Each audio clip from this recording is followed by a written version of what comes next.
On constate quand même que la tension monte petit à petit à l'approche des élections et il y a des voix qui se lèvent pour demander désormais au chef de l'État, étant garant de la nation, de convoquer un dialogue général, national, pour finalement dissiper tout malentendu.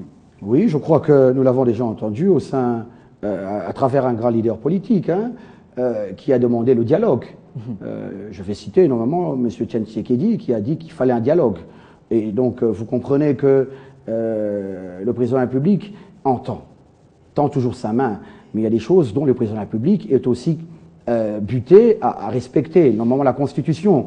Donc nous devons savoir que ce qu'il demande, il devrait se référer aux lois de la République. Le dialogue est une possibilité, est toujours envisageable en politique, mais la responsabilité, le pouvoir de chacun est limité. Seul aux élus de la République de pouvoir trouver des solutions pour des choses dont les mécanismes seraient difficiles parce qu'ils ont le mandat du peuple. Alors, quand nous allons de dialogue en dialogue, après concertation, et puis un autre dialogue, et puis un autre gouvernement, dans quel pays on est? Mais dans le pays où un peuple essaye de se retrouver, un peuple essaye de son lendemain meilleur à chaque fois. La discussion n'est pas un signe de faiblesse. Nous devons arrêter de voir les choses comme ça.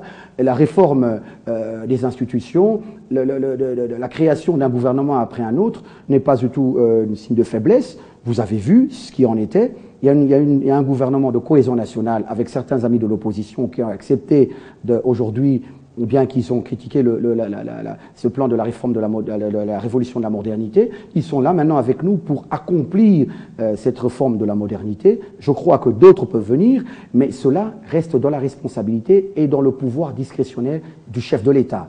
Voilà. Alors, s'il faut revenir sur ce calendrier électoral, la communauté internationale aussi voit d'un mauvais œil ce calendrier de la CENI. C'est quand même aussi un signal assez fort. Oui, parce que ce sont des gens, pour finir, on se demande quel est leur apport à la nation congolaise. Moi, je pense que ce qui est en termes d'écouter ou de faire attention à ce que les étrangers ou l'opinion internationale dit, serait continuellement brader notre souveraineté. Nous devons écouter, mais nous devons faire attention à des injonctions. Ce sont quand même des partenaires. Hein. Oui, ce sont des partenaires, mais les élections, ils le font de leur pays, puisqu'ils veulent exiger des choses.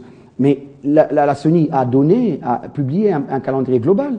S'ils ce sont des partenaires, qu'ils amènent l'argent pour que ces élections aient lieu, tout ce que la CENI a proposé est légal et tout à fait cohérent et concevable. Moi, je pense qu'on ne peut pas penser à un prochain président lorsqu'on n'a pas, au bas de l'échelle, des gens légitimes et légaux proprement pour rendre compte au peuple. Merci beaucoup. Kisombe Tchouchoumani, je rappelle que vous êtes communicateur de la majorité présidentielle et porte-parole du Parti démocrate chrétien, cher au ministre honoraire José Ndundu. Ainsi prend fin cette émission. Merci donc d'avoir répondu à notre invitation. Merci beaucoup, M. Claude Birimingé. Merci également à vous d'avoir suivi ce numéro d'Invité à la Une. Restez fidèles au programme de Télé 50.